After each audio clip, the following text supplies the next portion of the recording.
गुरुदेव। जय गुरुदेव नाम किसका? प्रभु का। प्रभु जी का पावन नाम। जय गुरुदेव। प्रेम से बोलिए जय गुरुदेव।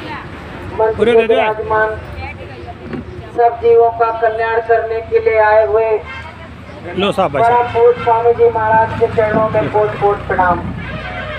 सत्संग में आए हुए सभी प्रेमी भाई बहनों को प्यार भरा सादर सप्रेम जय गुरुदेव। जय गुरुदेव।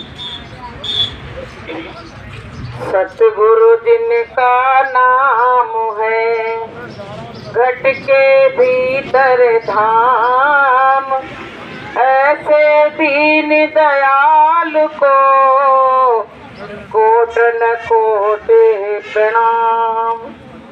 प्रेमियों, ये विशाल रैली का ये जन समूह निकला हुआ है। गुरु महाराज के आदेश से जगह जगह से प्रेमी आए हुए हैं और मालिक के शाकाहार का प्रचार कर रहे हैं। गुरु महाराज का कहना है, बच्चों, यदि तुम परमात्मा से मिलना चाहते हो तो शाकाहारी हो जाओ, सदाचारी हो जाओ, किसी भी जीव जंतु का हत्या मत करो। गुरु महाराज कहते हैं कि जो जमीन बंजर होती है उसमें कभी उपज नहीं होती, कोई फसल नहीं होती है। ऐसे ही तुम्हारा हृदय जो है कठोर है तो तुम्हारे अंदर परमात्मा कभी बात नहीं कर सकता है। इसलिए यदि परमात्मा से मिलना चाहते हो तो शाकाहारी हो जाओ और निष्कामी हो जाओ और किसी भी बेईमान अपनी पत्नी की हत्या मत करो। ऐसे में सहन करो मेहमान मिलेगा और दया करो तो भगवान मिलेगा। परमात्मा से मिलना चाहता हूँ, बातें तो इतनी बड़ी बड़ी करते हैं पर परमात्मा की बात को नहीं मानते। अगर बात को नहीं माना तो गुरु महाराज कहते पूरे जीवन लगे रहना, तुमको कभी परमात्मा से तुम्हारे उनकी परछाई भी नहीं देख सकते हो। परमात्मा तो बहुत दूर की चीज है। तो प्रेमियों, ये किराए का मकान हमको थोड़े दिन के लिए मिला है। गुरु महाराज कहते हैं कि कोटि जन्म भटका जब खाया तब तुमने ये मानुष तन पाया, इसको तुम व्यर्था मत खो और छिन छिन के तो पल पल जागो। गुरु महाराज कहते हैं कि बड़े भाग्य से तुमको जो मनुष्य तन मिला। अब परमात्मा से मिलन की बेरा आ गई, क्योंकि 84 लाख योनियां जो बनाई गई उसमें से सबसे उत्तम योनि मनुष्य की बताई गई है। तो प्रेमियों की योनि पाके अगर हम परमात्मा की शरण में नहीं गए और अपनी आत्मा को नहीं जगाने का काम किया तो हमको फिर से नरक और 84 में ढकेल दिया जाएगा। इसलिए हमको तुमको परमात्मा की बात सुनो। गुरु महाराज ने जगह जगह जिन संदेशों को भेजा है अपने अनुयायियों के द्वारा और बराबर इसका प्रचार प्रसार हो रहा है कि बाबा जी का कहना है और शाकाहारी रहना है, और जो नहीं मानी बात हमारी तो हो जाएगी आफत भारी। और किसी ने ये भी कहा है कि पाके मानुष का तन और किया ना भजन, पाके मानुष का तन और किया ना भजन, तेरा दुनिया में आने से क्या फायदा, तेरा दुनिया में आने से क्या फायदा। पाके मानुष का तन और किया ना भजन, पाके मानुष का तन और किया ना भजन, तेरा दुनिया में आने से क्या फायदा, तेरा दुनिया में आने से क्या फायदा। कहते मनुष्य का तन पाके और तुमने भजन नहीं किया, कभी संतों की शरण में नहीं आए, संतों की बात को नहीं माना तो तुम्हारा मनुष्य तन पाना बेकार हो गया। तो प्रेमी भाई बहनों, हमको तुमको ये जो अनुयायी आए हुए हैं आवाज को लगा रहे हैं और जंगल में आवाज लगा रहे हैं, भरी दोपहरी में घूम रहे हैं, क्या जरूरत है, लेकिन मालिक का आदेश का पालन करना ही हमारी गुरु भक्ति है। तो प्रेमियों, सब आए हुए हैं, इनकी आवाज को सुनो। आगे का समय जो है गुरु महाराज ने कहा बहुत खराब है। कि लाशों पे लाशों का होगा नजारा, और सुनते तो जाना संदेशा हमारा, और लाशें चढ़ेंगी घर घर में, और उठाने वाला मिलेगा ना, याद जमाना बदलेगा। तो गुरु महाराज ने कह दिया कि पहले ही, सूरदास जी ने पहले ही कह दिया, संत महात्मा जो है उन्होंने पहले ही बता दिया, आगाह कर दिया। ऐसे हमारे गुरु महाराज को दिख रहा है, वो त्रिकालदर्शी है, उनको सब कुछ भूत भविष्य वर्तमान सबका बोध है, और सब कुछ उनको दिखाई पड़ रहा है। इसीलिए वो कह रहे हैं कि जन जन में जाके, गांव में, गलियों में, कूचों में जाके आवाज लगा दो, और उनको समझा दो कि संत महात्माओं का ये संदेश है, इसको सुन लो और इससे चलना सीखो, नहीं तो आगे कुदरत बहुत बड़ी सजा देने के लिए तैयार खड़ी है। अभी देखिए कैसे कैसे भूकंप आए, कैसी कैसी सुनामी। गुरु महाराज कहते बच्चों तुम रात में सोओगे तो सुबह नजारा कुछ और होगा। तो प्रेमियों, वो चीज हम लोगों ने देख भी ली है, अपनी आंखों से देख लिया। कोरोना जैसी बीमारी आई तो देखिए जो अंडा मांस खाते थे उन पे कितना प्रकोप हुआ, क्योंकि उनका इम्यूनिटी पावर जो था वो बहुत कमजोर था, और जो शाकाहारी लोग थे उनका इम्यूनिटी पावर बहुत स्ट्रॉन्ग था। तो प्रेमियों, उन पे ज्यादा असर नहीं हुआ, और जो अंडा मांस खाते थे उनके घर के घर साफ हो गए।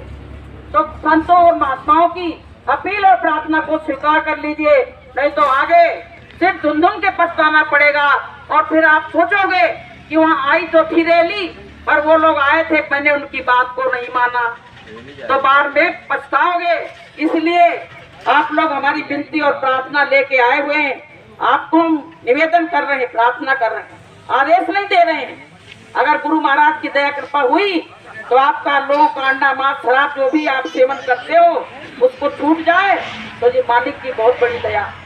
ये गुरु महाराज मंच पे विराजमान है, इनके आदेश से लोग इतनी भरी गर्मियों में जो एसी और उसमें कूलर में रहने वाले, और आज मालिक के नाम पे ऐसे घूम रहे हैं जैसे ये भिखारी हूँ। लोग इनको भिखारी भी कहते हैं, लेकिन गुरु महाराज के लिए तो हमको कोई कुछ भी कहे, हम सब कुछ सुनने के लिए तैयार हैं। क्योंकि संत महात्मा जो होते हैं किसी एक के नहीं होते, उनको पूरे संसार की चिंता है। एक बार क्या हुआ, एक महात्मा जी खड़े खड़े तो रो रहे थे चौराहे पे, तो लोग उधर से निकले और कहने लगे महात्मा जी क्यों रो रहे हो, क्या बात है? बोले कि अभी मैं जीवों को समझा रहा हूँ कि अंडा मांस शराब छोड़ दो, चरित्रहीनता छोड़ दो, गुंडागर्दी छोड़ दो, लेकिन ये सुनने को तैयार नहीं है। तो वही महात्मा एक दिन जाके मरघट में रो रहे हैं। तो लोगों ने कहा महात्मा जी कल तो आप चौराहे पे रो रहे थे और आज मरघट पे रो रहे, क्या बात है? कहने लगे पहले मैं ईश्वर से कहता था कि ये आपके बच्चे हैं, आपकी बात मान लेंगे, इनको माफ कर दो, ये नहीं माने। आप ये कह रहे हैं कि मैं उनकी बात मान लूंगा, लेकिन वो परमात्मा कह रहा है मैंने समय दिया और मेरी बात को नहीं माना, तो अब मैं उनको माफ करने वाला नहीं हूँ। इसीलिए गुरु महाराज ने कहा है कि अभी समय है, बचना चाहो और फिर मत कहना कि हमें बचाओ। जय गुरुदेव। लक्ष्मण रेखा खींची हुई है, और इसको जो समझ लेंगे और समय रहते झंडे के नीचे आ जाएंगे, उनका तो कल्याण हो जाएगा, और वरना सबका कचूमर निकल जाएगा कि फिर मत कहना हमें बचाओ। तो प्रेमियों फिर कोई बचाने वाला पैदा नहीं हुआ। इसलिए प्रेमियों, संत महात्माओं की बात को समझो और उसको अमल करो और उस पर चलना सीखो, नहीं तो सब विनाश हो जाएगा। अब विनाश की बेला चल रही है। गुरु महाराज ने कहा कि कलयुग में उस समय के लिए सतयुग आ रहा है। एक बार क्या हुआ, कबीर साहब जा रहे थे तो ये माताएं बहनें चक्की पीसती, तो उसके घर में झांक के देखा तो चक्की पीस रही और आटा उसमें से निकल रहा, तो देख के रोने लगे। तो लोगों ने कहा भाई क्यों रो रहे, क्या बात हो गई महात्मा जी? कहने लगे मुझको ये देख के बड़ा रोना आ रहा है। दो पाठों के बीच में किस तरह से ये पिस रहे हैं, ऐसे ही दो पाठों के बीच में जीव पिस रहा है कि दो पाटन के बीच में साबुत बचा न कोई। लेकिन कहने लगे कि इसमें से कुछ गेहूं, आटा जब छाना गया तो उसमें गेहूं बच गए। तो कहने लगे ये गेहूं कहाँ आए, वो कीली के पास आ गए। ऐसे सतगुरु जो है वो भक्त की कीली है, और उनके शरण में जो आ जाएगा वो पिसने से बच जाएगा प्रेमियों, और नहीं तो आटे की तरह ऐसे सबका कचूमर निकल जाएगा। तो प्रेमी भाई बहनों, ये किराए का मकान मिला है और मौत की शहजादी घूम रही है, हर समय मौत हमारा पीछा कर रही है। गुरु महाराज कहते हैं कि रात को सो तो मौत को सिरहाने समझो, और जब सवेरे उठो तो मौत को सामने समझो। तो बताइए कौन इसमें इतने लोग बैठे, कोई कह सकता है कि मेरी मौत कब आएगी? कुछ पता है? इसलिए प्रेमियों कि काल करे सो आज कर, और आज करे सो अब, और पल में परलय होगी तो बहुर करोगे कब। तुमको जो करना है आज ही कर लो, कल का भरोसा नहीं करो। क्योंकि जिंदगी क्या है कि जिंदगी एक किराए का घर है, जिंदगी एक किराए का घर है, एक ना एक दिन बदलना पड़ेगा, एक ना एक दिन बदलना पड़ेगा। तो प्रेमियों, ये किराए का घर है और एक दिन हमको बदलना पड़ेगा। इसलिए प्रेमी भाई बहनों, इसमें तो काफी सत्संगी बैठे हुए हैं, उनको तो खैर समझाने की जरूरत नहीं, वो बेचारे साधन भजन करते हैं और गुरु की आज्ञा के पालन में चल रहे हैं। लेकिन जो यहाँ नई सत्संगी है, उनसे हाथ जोड़ के विनती प्रार्थना है कि आप लोग इस अपील को, इस प्रार्थना को स्वीकार कर लीजिए। नहीं तो फिर क्या हुआ था, जब महाभारत का युद्ध हुआ था तो भगवान गए थे और समझौते की बात की थी कि मेरी बात मान लो, लेकिन किसी ने उनकी बात नहीं मानी थी। उसके बाद नतीजा क्या हुआ, 56 करोड़ वंशियों का मारे गए कि नहीं मारे गए, विनाश हुआ कि नहीं हुआ? तो वही समय प्रेमियों होने वाला है। इसलिए बाबा जी की वाणी है और सतयुग की अगवानी है। सतयुग आ रहा है और कलयुग जा रहा है, दोनों युगों की टक्कर होगी। तो बताइए विनाश होगा कि नहीं होगा? होगा विनाश भारी, और मचेगी दुनिया में हाहाकारी, और ऐसे में रक्षा कौन करेगा तुम्हारी। इसलिए प्रेमी भाई बहनों, संभल जाओ, होशियार हो जाओ, सजग हो जाओ। कोई प्रेमी आए बताने के लिए तो ये समझो नहीं कि ये लोग नौकर चाकर हैं, ये गुरु महाराज के भगवान से बड़ा भक्त होता है। आज राम की जितनी पूजा नहीं हो रही है उतनी हनुमान की हो रही है प्रेमियों।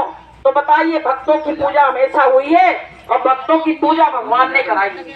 इसलिए प्रेमी भाई बहनों, हाथ जोड़ के विनती और प्रार्थना है, हमारी अपील और प्रार्थना को आप लोग स्वीकार कर लीजिए और शाकाहारी हो जाइए। इसी में आपका कल्याण छुपा हुआ है। बोलिए प्रेम से। आप देख रहे हैं जय गुरुदेव चैनल। यदि आप पहली बार देख रहे हैं, सब्सक्राइब करें। चैनल का नाम है जय गुरुदेव चैनल।